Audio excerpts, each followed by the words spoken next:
tryna, I ain't tryna.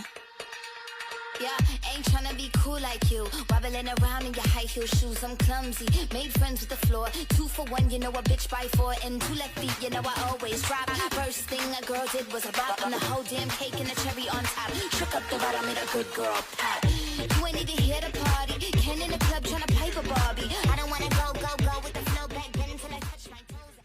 Assalamualaikum warahmatullahi wabarakatuh. Perkenalkan, nama saya Firdaus. Saya adalah mahasiswa dari STKI PPG Negeri Lubuk Linggau, jurusan MIPA, program studi pendidikan fisika.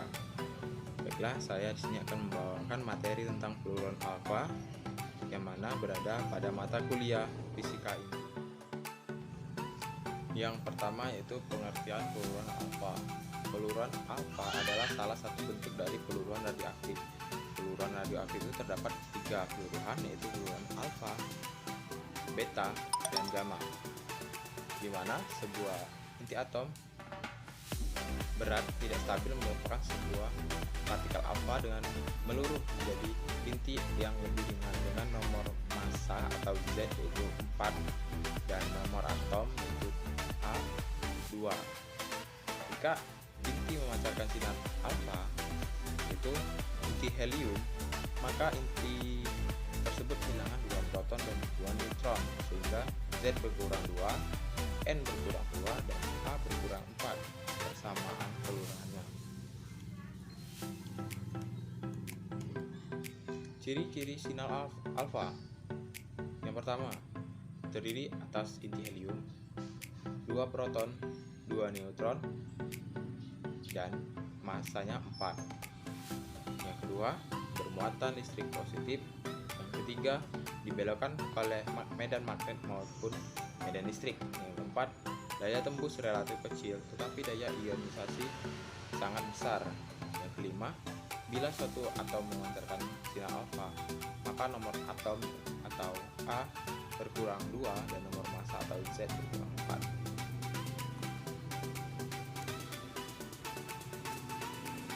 Dalam peluruan alfa terdapat inti induk atau X, ada lagi inti anak atau inti baru, dan melepaskan partikel alfa atau nomor atomnya 4 dan nomor massanya 2 dengan persamaan A, Z, X. A itu nomor atom, Z itu nomor massa, X itu atom mana yang akan diluruh dengan partikel alfa. Jika atom melakukan peluruan alfa, maka akan ada yang namanya inti induk, inti atom atau inti baru, serta partikel alfa dengan syarat nomor atom berkurang 2 dan nomor massa berkurang 4. Contoh peluruan alfa itu terdapat pada atom uranium dan radium, yang mana untuk menghasilkan atom uranium dan radium, atom TH menambahkan atom helium, atom Ra menambahkan atom helium dengan nomor atomnya 4 dan nomor massanya 2, itu atom helium. Cari nilai partikel menggunakan kebekalan Z nomor atom dan A nomor massa, yaitu dengan cara nomor atom ditambahkan dengan nomor atom. Nomor atom ditambahkan nomor atom nukleon dikurang dengan nomor atom ini. Untuk yang Z sama saja, nomor massa dikurang dengan nomor massa nukleon dikurangi dengan nomor atom. Seperti contoh yaitu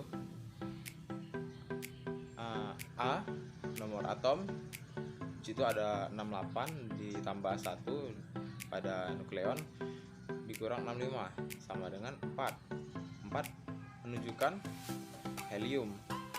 Tapi kita lihat dulu Z nya, kita hitung 30 tambah 0 dikurang 28 itu hasilnya 2. Berarti yang meluruh pada atom Te itu adalah peluruan alfa atau dengan nomor atom 4 dan nomor massanya 2. Jadi nilai X di situ adalah peluruan alfa.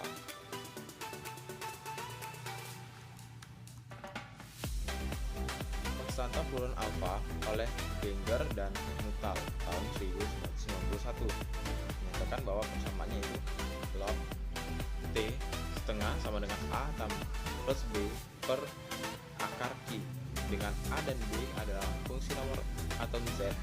Menurut Seger, nilai A dan B memenuhi hubungan A min 1,61 Z T 2/3 dikurang 21,4 dan B nya 1,61 Z T. Mencari nilai X. Di situ adalah sebuah atom dengan nomor atom 241 dan nomor masanya 95. Tentukan nilai X. Ada Z XA plus 4H helium 2. Kita nyari nilai X nya dengan cara A jumlah proton 95 dikurang 2 yaitu 93, X nya dengan nomor atom 93, didapat nomor atom 93. Jadi menurut tabel periodik yang memiliki nomor atom 93 adalah neptunium atau Np, jumlah massa dikurang dengan 4. Jadi Z jumlah massa Z sama dengan 241 dikurang 4 yaitu 237. Ganti dengan nilai-nilai ini ke dalam reaksi. Jadi kita mendapatkan bahwa nomor atomnya tadi 237 dan nomor massanya 93. Jadi kita dapat menentukan bahwa atom yang berlambangan Z itu adalah Np atau neptunium.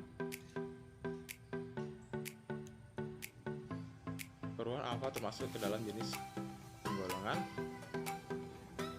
penglon, jenis penglon atau cahaya tak tampak.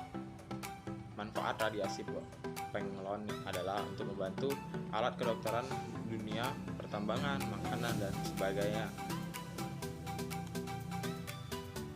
Di sini ada beberapa manfaatnya, yaitu 1. Radium min 226 dapat digunakan untuk pengobatan kanker, ini dengan memasukkan jumlah kecil radium ke daerah yang terkena tumor. 2. Polonium min 210 berfungsi sebagai alat statis eliminator dari paper mills di pabrik kertas dan industri lainnya. 3. Beberapa detektor asap memanfaatkan emisi alfa dari americium min 241 untuk membantu menghasilkan arus listrik sehingga mampu membunyikan alarm saat kebakaran. Ada lagi, karena partikel alfa sangat mudah dihentikan, biasanya ia digunakan untuk mendeteksi adanya asap.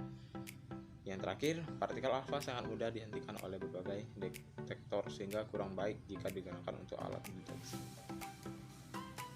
Mungkin itu saja yang bisa saya sampaikan, lebih dan kurangnya saya mohon maaf. Dan pada Allah saya mohon ampun. Saya akhiri, wabillahi taufiq wal hidayah. Wassalamualaikum warahmatullahi wabarakatuh.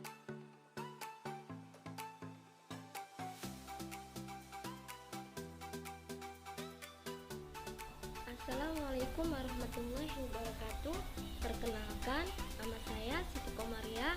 Saya ingin menyampaikan pembahasan materi yang pertama tadi yang telah disampaikan oleh teman kita, yaitu Firdaus, yang telah menjelaskan materi pembahasan tentang peluruhan alfa. Maka saya akan melanjutkan materi pembahasan yang kedua, yaitu tentang peluruhan beta.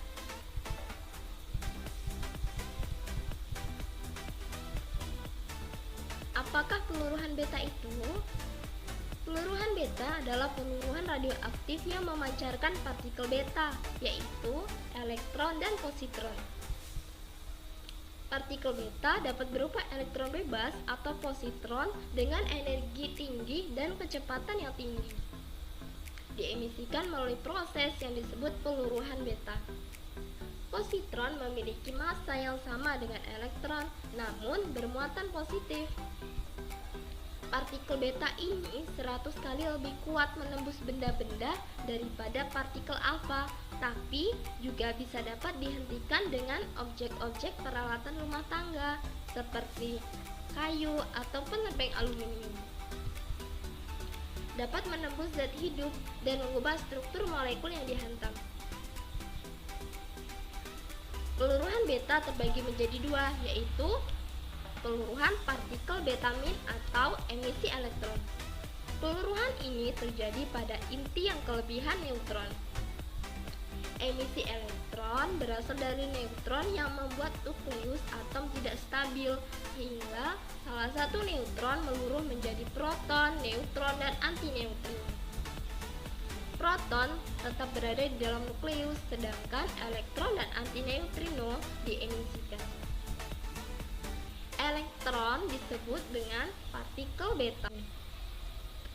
Partikel betamin neutron meluruh menjadi proton, elektron, dan antineutrino. Persamaan gambarnya yaitu yang biru ini neutron. Neutron meluruh maka akan menjadi proton, elektron, dan antineutrino. Karena peluruhan betamin ini mengemisikan elektron, maka disebut dengan peluruhan partikel betamin. Kemudian ada peluruhan beta plus atau emisi positron. Peluruhan ini terjadi pada inti yang kelebihan proton. Emisi ini terjadi ketika proton berlebih sehingga membuat atom tidak stabil. Pada proses ini, proton menjadi neutron, positron, dan neutrino. Karena neutron tetap berada di dalam nukleus, maka yang diemisikan adalah positron dan neutrino. Proses ini yang disebut partikel beta plus. Persamaan peluruhannya yaitu ketika proton meluruh menjadi neutron, kemudian positron, dan neutrino. Kemudian ini persamaannya. Ini yang merah adalah proton. Ketika proton meluruh menjadi neutron, karena neutron ini tetap berada di inti nukleus, maka neutron akan kembali ke sini. Maka yang keluar yaitu positron dan neutrino.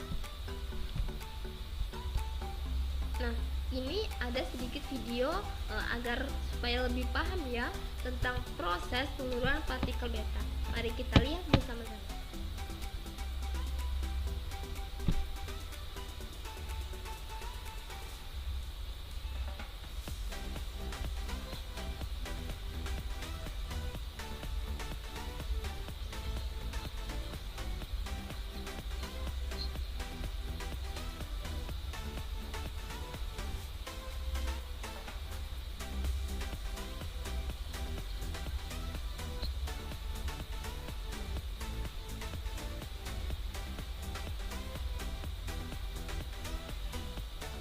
Peluruhan partikel beta plus. Elektron keluar, kemudian terjadi penangkapan elektron.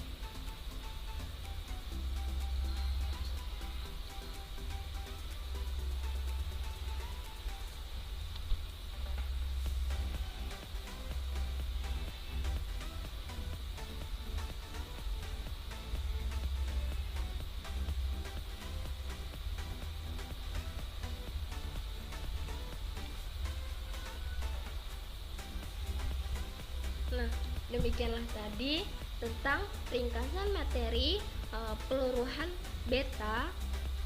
Saya akhiri, apabila ada salah saya mohon maaf, dan kepada Allah saya mohon ampun. Saya akhiri, Allahumma muwaffiq ila aqwamit thoriq. Wassalamualaikum warahmatullahi wabarakatuh.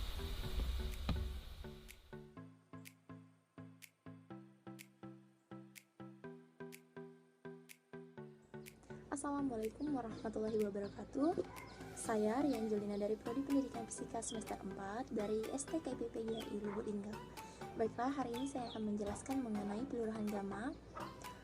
Kelurahan gamma terdapat 3 subpembahasan yang akan kita bahas oleh hari ini. Yang pertama itu kelurahan gamma, yang kedua absorpsi sinar gamma, yang ketiga interaksi sinar gamma dengan materi. Ada yang tahu apa itu kelurahan gamma? Baik. Kelurahan gamma merupakan radiasi gelombang elektromagnetik yang memiliki energi yang sangat tinggi sehingga memiliki daya tembus yang sangat kuat. Jadi maksudnya, kelurahan gamma yaitu inti atom akan mencapai keadaan dasar atau stabil dengan memancarkan foton yang dikenal dengan sinar gamma. Dalam proses pemancaran foton, baik nomor atom maupun nomor massa tidak berubah. Jadi, setelah inti meluru, biasanya itu terdapat energi yang kelebihan pada ikatan intinya, sehingga disebut dengan inti dalam keadaan tereksitasi. Inti yang kelebihan energinya ini biasanya akan melepaskan energi dalam bentuk sinar gamma.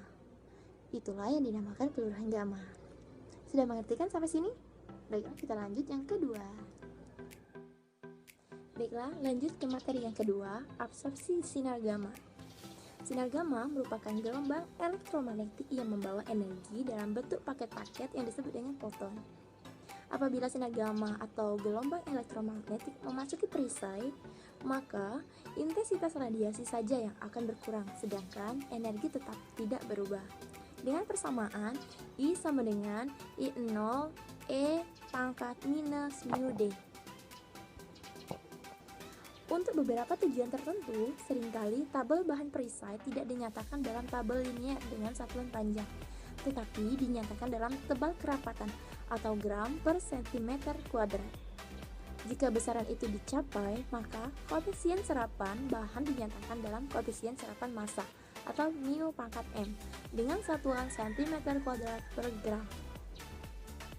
Dilihat dari gaya tembusnya, radiasi gamma memiliki daya tembus yang paling kuat dibandingkan dengan radiasi partikel yang dipancarkan inti radioaktif lainnya. Sebaliknya, daya ionisasinya paling lemah karena sinar gamma termasuk gelombang elektromagnetik, maka kecepatannya sama dengan kecepatan cahaya. Lalu pembahasan yang terakhir, interaksi sinar gamma dengan materi.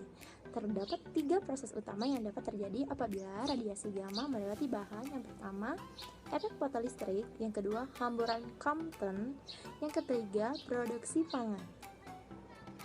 Yang pertama, efek fotolistrik. Efek fotolistrik adalah peristiwa diserapnya energi foton seluruhnya oleh elektron yang terikat kuat oleh suatu atom sehingga elektron tersebut terlepas dari ikatan atom. Elektron yang terlepas dinamakan fotoelektron. Efek fotolistrik terutama terjadi antara 0,01 MeV hingga 0,5 MeV. Efek fotolistrik ini umumnya terjadi pada materi dengan Z yang besar seperti tembaga dengan Z-nya 29. Besarnya energi kinetik fotoelektron K dalam peristiwa ini adalah K sama dengan HF dikurang W6. Lalu yang kedua, hamburan Compton. Hamburan Compton terjadi apabila foton dengan energi HF berinteraksi dengan elektron bebas atau elektron yang tidak terikat dengan kuat oleh inti, yaitu elektron terluar dari atom. Kemungkinan terjadinya hamburan Compton berkurang bila energi foton yang datang bertambah dan bila Z yang bertambah. Dalam hamburan Compton ini, energi foton yang datang yang diserap atom diubah menjadi energi kinetik elektron dan di foton berhamburan. Perubahan panjang gelombang foton hamburan dari lambda menjadi lambda aksen. Lalu yang terakhir, produksi pasangan. Produksi pasangan terjadi karena interaksi antara foton dengan medan listrik dalam inti atom berakhir. Jika interaksi itu terjadi, maka foton akan lenyap dan sebagai gantinya akan timbul sepasang elektron positron. Karena masanya diam, elektron ekivalen dengan energi 0,51 MeV, maka produksi pasangan hanya dapat terjadi pada energi foton lebih kurang 1,02 MeV atau 2 MeC kuadrat. Energi kinetik total pasangan elektron positron sesuai dengan persamaan HF sama dengan Ke plus Kp plus MeC kuadrat plus MpC kuadrat. Kedua partikel ini akan kehilangan energinya melalui proses ionisasi atom bahan. Positron yang terbentuk juga bisa bergabung dengan elektron melalui suatu proses yang dinamakan anihiliasi. Baiklah, itulah penyampaian dari saya mengenai pelurahan gamma. Semoga bermanfaat. Saya akhiri. Wabillahi taufiq wal hidayah. Wassalamualaikum warahmatullahi wabarakatuh.